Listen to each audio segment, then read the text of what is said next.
आदरणीय अध्यक्ष जी, श्रद्धेय अडवाणी जी, नेता प्रतिपक्ष राज्यसभा आदरणीय अरुण जी,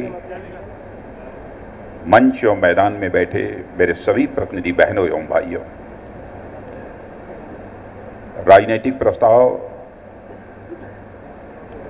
आदरणीय डॉक्टर जोशी जी के द्वारा प्रस्तुत किया गया है और जोशी जी ने बहुत ही विस्तार से इस प्रस्ताव को हम सबके समक्ष प्रस्तुत किया है। लेकिन आज के इस अवसर पर मैं आपको याद दिलाना चाहता हूं कि आज 28 सितंबर है। 28 सितंबर यह सरदार भगत सिंह का जन्मदिन है। आज ही के दिन 1907 में सरदार भगत सिंह पैदा हुए थे और डॉक्टर जोशी जी ने कहा कि हमारा देश इस समय संकट के दौर से गुजर रहा है।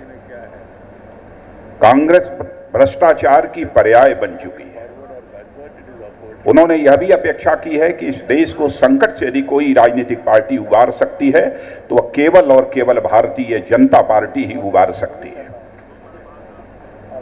जब मैं आज सरदार भगत सिंह के इस जन्मदिन पर उन्हें याद करता हूं तो मैं सोचता हूं, क्या सरदार भगत सिंह जी ने भारत माता के पैरों में पड़ी गुलामी की बेड़ियों को काटने के लिए हंसते हंसते फांसी के फंदे को चूम लिया था? तो क्या उनके सपनों का भारत वैसा ही था जैसा आज हम अपने आंखों के सामने भारत देख रहे हैं?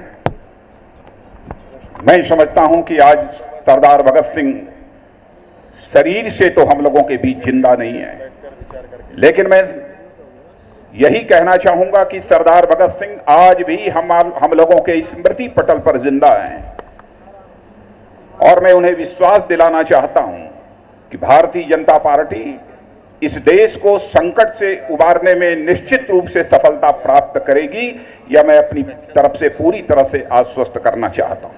और इसलिए मैं आश्वस्त करना चाहता हूं कि आज यह जो राष्ट्रीय परिषद की बैठक हो रही है, बहनों भाइयों, यह राष्ट्रीय परिषद की बैठक कुरुक्षेत्र में हो रही है। यह क्षेत्र कुरुक्षेत्र का है और आप सभी जानते हैं संजय ने धृतराष्ट्र को कुरुक्षेत्र के सारे प्रसंगों से अवगत कराते हुए जो कहा था उसका गीता में उल्लेख है। धर्म क्षेत्रे कुरुक्षेत्रे समवेता युयोत्सव, यानी जो यह संयोगवश कुरुक्षेत्र में जो यहाँ पर यह बैठक हो रही है, शायद यह संकल्प लेने के लिए बैठक हो रही है कि हमारा देश जो यह संकट के दौर से गुजर रहा है, इसको उबारने की जिम्मेदारी का संकल्प यदि लेना है तो भारतीय जनता पार्टी के कार्यकर्ताओं को लेना है। शायद इसीलिए इस कुरुक्षेत्र में यह बैठक हो रही है। और आप सभी जानते हैं कि लगभग 8 साढ़े 8 वर्षों से इस हिंदुस्तान में हुकूमत यदि किसी की है तो कांग्रेस नेतृत्व की यूपीए सरकार की है। वैसे आजाद भारत में लंबे समय तक हुकूमत किसी एक राजनीतिक पार्टी ने किया है तो वह कांग्रेस ने किया है। इतने लंबे समय तक 50, 52, 53 वर्षों तक अखंड हुकूमत कांग्रेस पार्टी ने की है। फिर भी आज हमारा भारत दुनिया के गरीब देशों में गिना जाता है। क्यों ऐसे हालात पैदा हुए हैं? मैं उन सारे संकटों की चर्चा नहीं करना चाहता कि कांग्रेस की हुकूमत में इस हिंदुस्तान में कौन कौन से संकट पैदा हुए हैं, लेकिन सबसे बड़ा संकट इस कांग्रेस की हुकूमत ने जो हिंदुस्तान की राजनीति में पैदा किया है, बहनों भाइयों, वह विश्वास का संकट पैदा किया है। क्राइसिस ऑफ क्रेडिबिलिटी जो भारत की राजनीति में पैदा हुई है, उसके लिए जिम्मेदार यदि कोई राजनीतिक पार्टी है तो वह केवल कांग्रेस पार्टी है।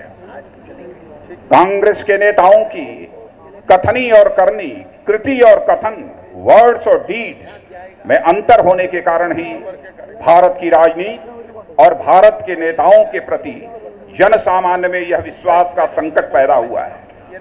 और मैं विश्वास के साथ कह सकता हूं कि भारत की राजनीति में पैदा हुए इस विश्वास के संकट को चुनौती के रूप में यदि कोई राजनीतिक पार्टी स्वीकार कर सकती है तो वह केवल और केवल भारतीय जनता पार्टी स्वीकार कर सकती है और कोई दूसरी राजनीतिक पार्टी स्वीकार नहीं कर सकती है।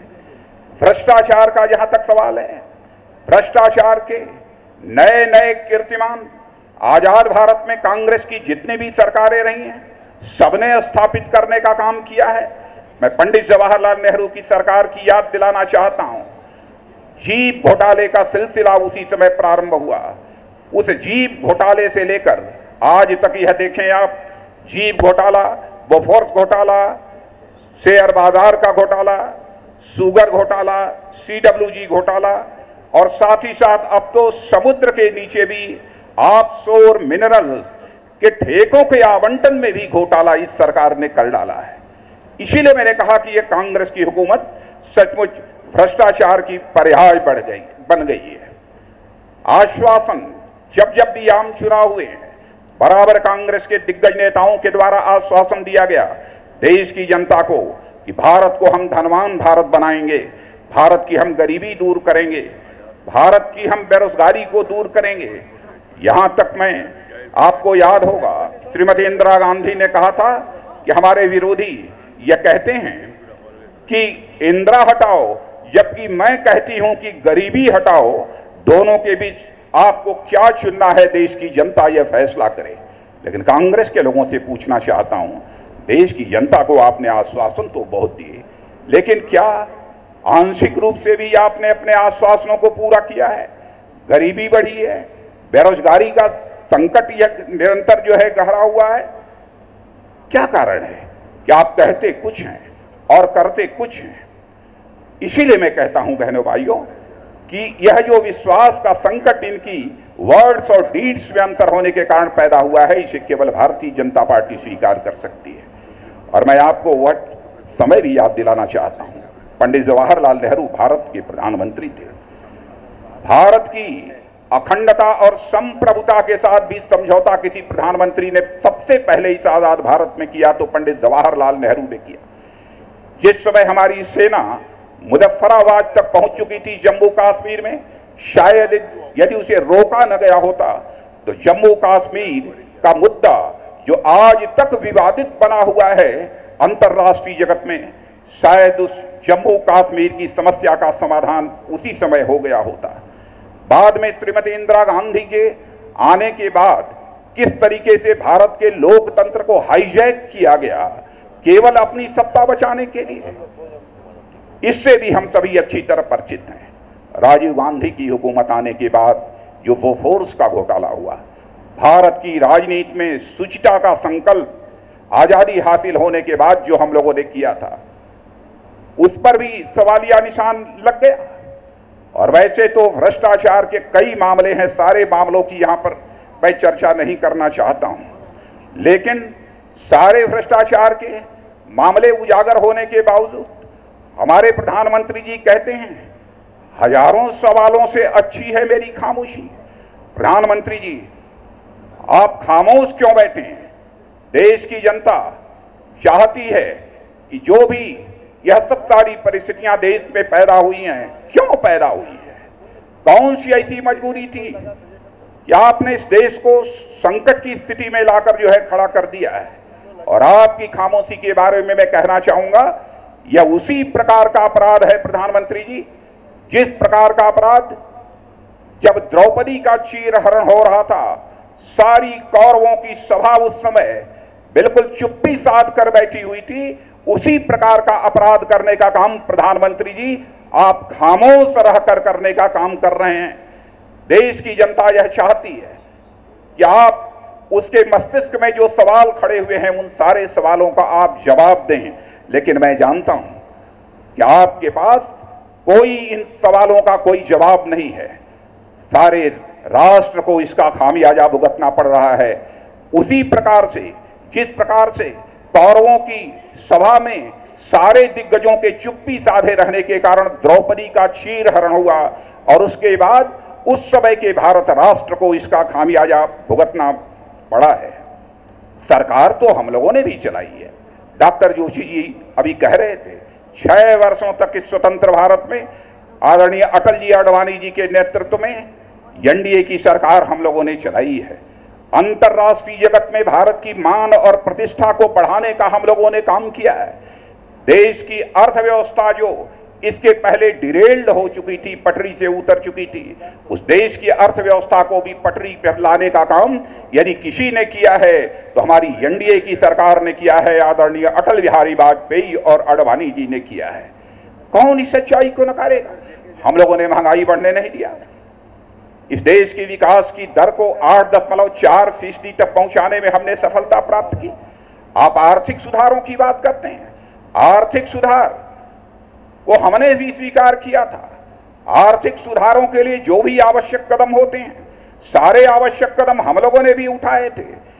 आईटी सुपर पावर के रूप में यह भारत सारी दुनिया में इमर्ज होकर आया था, तो हम ही लोगों के शासन में आया था। प्रधानमंत्री जी, इस देश की गरीबी और बेरोजगारी की समस्या के समाधान के लिए जो भी प्रभावी और आवश्यक कदम हो सकते थे, हमारी सरकार ने उस समय उठाने का काम किया था। हिंदुस्तान की सारी सड़कों को जोड़ने का। देश का किसान आज जो बाढ़ और सूखे के संकट से त्राही त्राही कर रहा है स्थान स्थान पर, उस संकट से उबारने के लिए भी नदियों के जोड़ने का सिलसिला भी उसी समय अपनी दूरदृष्टि के कारण आदमी अटल जी ने उस समय लिया था। लेकिन आपने सारी चीजों को ठंडे बस्ते में डाल दिया है।